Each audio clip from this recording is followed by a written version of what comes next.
Hey guys, I'm Darren Taylor, Principal and Lead Trainer here at the SEM Academy, your place to learn everything paid advertising. So if you want to grow your skills in the paid advertising arena, including Google and beyond, hit the subscribe button so you don't miss out on any new videos I post. So the first thing I mentioned at the very top of this video is that we're going to look at how you can get better at getting clients for PPC, because in the arena right now it's very competitive.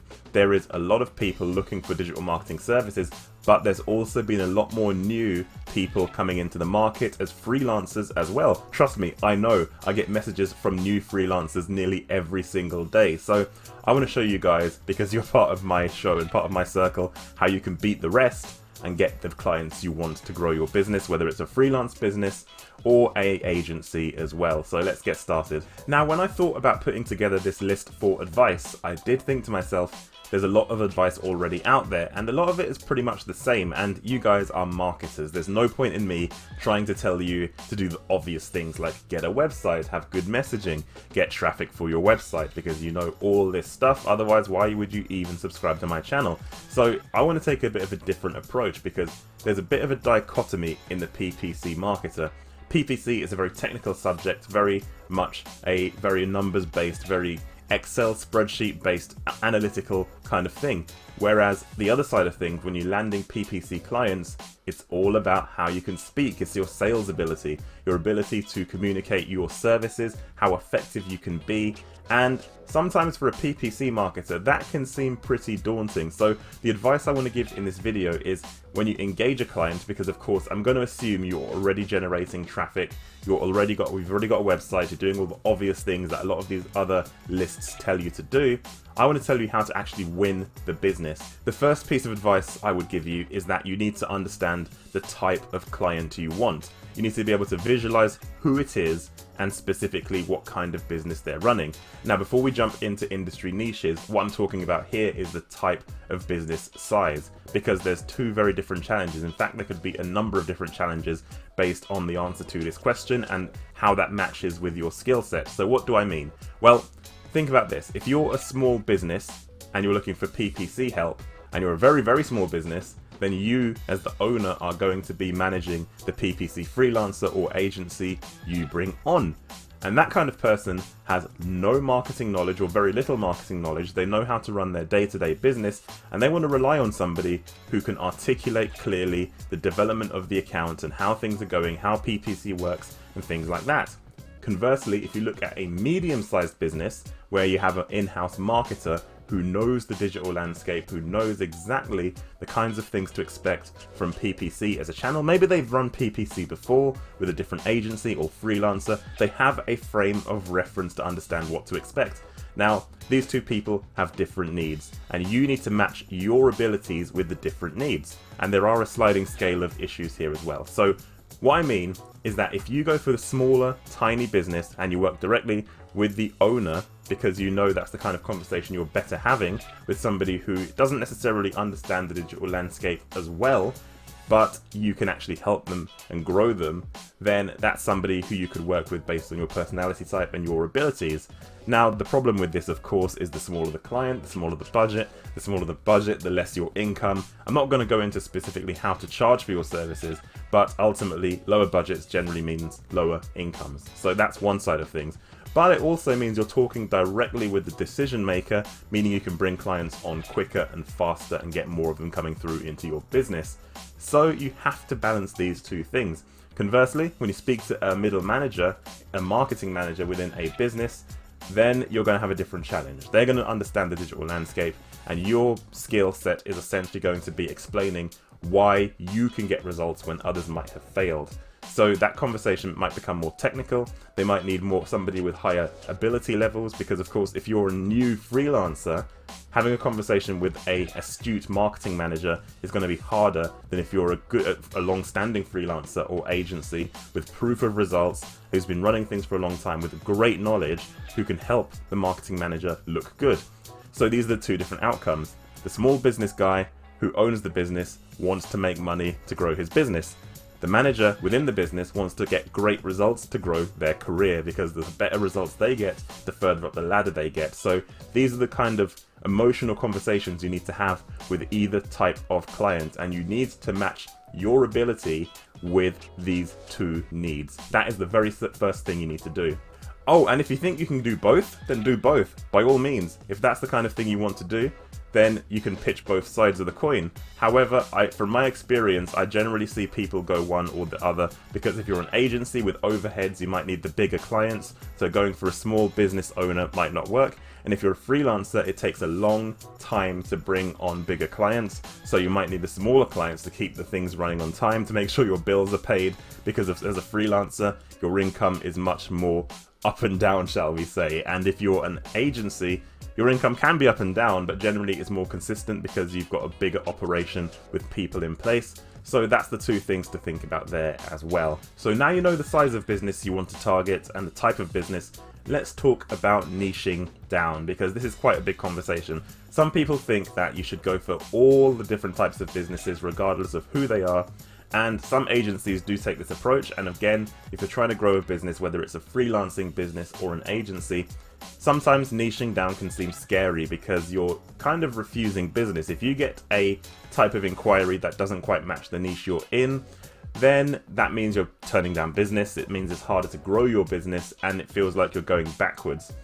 But what I will say is that by niching down, it means you become known in your industry, which means bringing on clients becomes a lot easier, and you make a name for yourself. Because if you start niching down, the first thing that's going to happen is you're going to understand the industry that you're operating in. And when you understand the industry you're operating in, then you can run successful campaigns. Now, when you're running campaigns in these industries, you know the results you're getting, you know which keywords are working, you know what kind of ad copy hooks are bringing people in, getting those amazing click-through rates, and really helping you drive results within that niche. So there are a lot of opportunities in niches as well. This is the thing. People sometimes think that because you're niching down, you're reducing your opportunities and you have less opportunity to grow. But it's quite the opposite. In fact, I know of agencies who are in some very, very niche industries, and the agency is literally centered around some very specific niches. I know an agency owner in the dental space whose agency has the name dental in the name. I know another agency owner who is in the home care space and the elderly and senior care space, and that is literally what they do. That's all they do. And the advantage of that is, guess what? They go to all the conferences, they go to all the shows, they go to all the exhibitions, they speak to all the insiders, they get all the industry knowledge, and guess what happens? They speak to a new prospect, and the conversation is very easy, because the client knows and is confident that you can deliver, because you know the industry back to front and you've got results easily in the industry before. So this is why niching down is so powerful. It takes a long time to build up that reputation in a given industry, but it's so worth it. One specific piece of advice when looking at niching down your agency or freelancing business is you need to be careful. And what I mean is, if you're targeting a specific geography, you don't want to sign up every single person in a given niche in a specific geography, because small business world is very small and they talk to each other. Even though they're business rivals, they go to the same events and conferences. So when you niche down to the degree in your local town and you target, for example, all the dentists in your local town, you can do that by all means, but just be prepared there might be an awkward conversation down the line, because what's going to happen? They're going to find out that you run business and ads for them and their biggest competitor in their town. Now that destroys trust. They might think, well, if he's doing his ads, how can he run my ads as well and be, good for both of us? Well, at the end of the day, you're a professional. You're probably going to be achieving great results for both, but they'll have a genuine question as to, okay, if you're doing X, Y, and Z for him and you know what ads are working for him, are the ads going to be the same? If you know what hooks people in, are we going to have similar ads? Are people going to know this? Or are you going to give somebody else the better ad? And then these are the questions that will go through their head. Now, as a technical person, you might need to explain this, but just be aware, if you're going for a niche and it's all within the same small radius or geography, be prepared, there may be some awkward conversations coming your way. So you know the size of business, the type of business, and the niche you're going for. It's important to know this next step, because this is essentially what's going to separate you from the other freelancers and agencies out there. And that is giving a damn about their business. And what I mean by that is asking the right questions. Get really, really in depth. Sometimes you'll be very surprised. Even the most astute seeming marketing managers don't actually know the performance of their marketing channels. And of course, on the other side of the coin, a small business owner doesn't really understand digital marketing as much as you will. They won't know their traffic and numbers themselves either. So when you're drilling down these questions, you need to have an outcome, and the outcome needs to be, you know exactly where the line of profitability is within their business if they were to run PPC. So you have to ask the right questions. How much traffic are you getting at the moment? Do you know the answer to this? Okay, well, if you don't know the answer, we'll install Google Analytics and get a reading on the traffic sources you've got at the moment, because you're probably generating traffic, whether it's just through Google My Business or whatever it might be. Let's take a look at that. Okay, now you know how much traffic you're getting. Do you know how many times your phone rings, how many leads you're getting, how many sales you're making on a daily basis? Okay, let's find out that number. And of those phone calls and lead forms that come in, how often do you sell within those leads coming in? What's the percentage, would you say? And if they're not measuring any of this, all these questions you're asking, you take notes, you make sure you start measuring this stuff. And when you get these measurements and you get that read and you say to the business owner or even the marketing manager, okay, it appears that you're getting this much traffic at the moment, your conversion rate is X from the leads you're generating. It means that if we're spending in PPC, your average CPC, based on the research you would do when you're doing the initial keyword research, you can tell them, okay, your cost of traffic is here.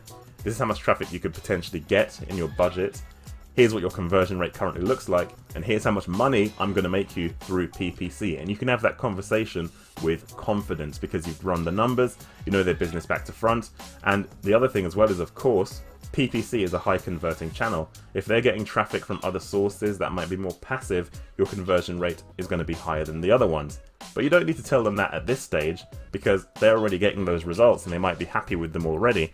If you get results above and beyond that from PPC, which you can, then they're going to be wowed. They're going to be thinking, oh my God, this guy or girl is amazing. So that is a way to think about things as well. Get really in depth with their business. Ask them about their challenges, the external factors as well. So there's going to be, competitors could pop up and cause issues in that regard, maybe taking business away from them. There could be other issues as well. There could be a number of issues in their industry. It could be changes. It could be economical issues or factors.